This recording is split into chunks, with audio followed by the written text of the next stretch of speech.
Hey, baseball way of lifers. I'm going to ask you a question right now, and I need an honest answer from you. Who here loves a good pitcher's duel? Okay, good. Good to see some of you out there like that. Okay, good. Now, I don't know, with all this NCAA basketball, Easter holidays, spring break, and opening day still amongst us, uh, if anyone was fortunate enough to see the Milwaukee, Minnesota baseball game yesterday. Now, me, I'm a pitching aficionado. I love good pitching. My favorite way it's always been with me, and I think that's how it'll always be. Uh, and yesterday, we got to see one of the best pitching matchups of all time when Jose Berrios took on Corbin Burnes. It was dandy, no doubt about it. And uh, anytime pitchers take no hitters going into the seventh inning, you're looking at a classic matchup. And for the first time since August 2nd, 2014, when we had two great pitchers going at it, the Mets' Jacob deGrom and Jake Peavy, have opposing pitchers had no hitters going into the seventh inning. So yesterday was a rare day indeed.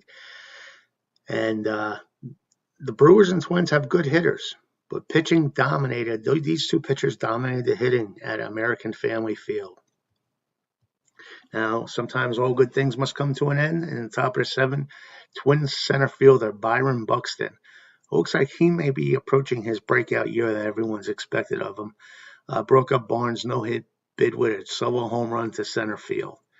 Berrios, meanwhile, would not yield a single hit in the start, but was over after 6 innings with a pitch count of 84 in a year in which every pitching staff left to manage workloads following an abbreviated 2020 campaign. Now, I can't disagree with taking him out as a fellow Met fan, or as a Met fan. I don't know if you're a fellow Met fan, but when Johan Santana was told or given permission to finish his no-hit bid, and basically fell apart after that when he pitched I think 137 pitches.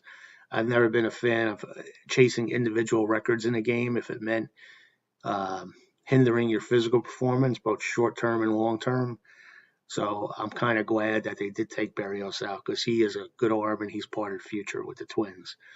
The Twins did take the combined no-hitter into the eighth inning, but that's when Omar Narvaez lined a single to right field off reliever Tyler Duffy to break it up in the Twins' 2-0 victory. It's good to see the Twins with a great pitching performance. They're going to need that this year because I think the Twins and the White Sox is going to be a classic battle.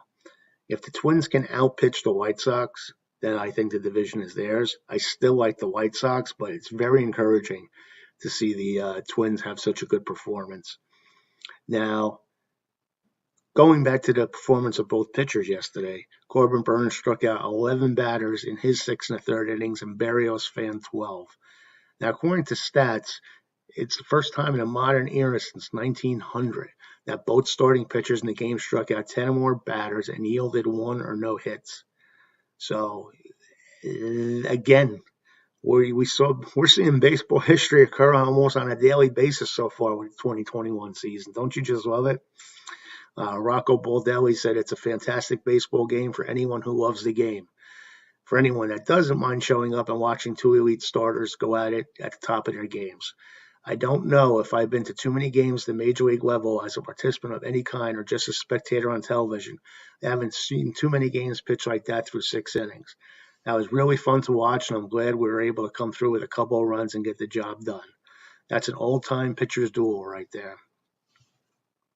And Barrios, and this is often the case with some pitchers when they're pitching a no-hitter. Barrios said he didn't even know he had a no-hitter going until he was removed from the game after 6 innings. He also said he had thrown a pair of no-hitters in high school, and he didn't know in those games either. So sometimes what you don't know won't hurt you. And Berrios said, I didn't know we had no hitters.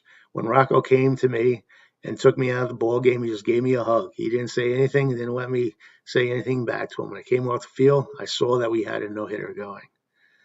And Berrios said he respects Baldelli's decision to pull him from the game. He would try to stay in had he known he had no in the works. Would he have finished the job if he had gone back out and on the seventh? And he said, yeah, I can say yes now, of course. Can't rewrite history, but he should be proud of what he did on his first start of the year. The Twins should be proud that they won a big game against the Brewers, and both the Brewers and Twins should be proud of being part of one of the best games so far this year and one of the best games in recent memory. If you were fortunate enough to watch it, then you had some fun watching. Uh, and this is what baseball is all about. So enjoy it while you can, because I think once the warm weather starts happening, more and more bats loosen up and start smacking the ball all over. But even then, we'll still have good pitching duels, and they always are a treasure to see.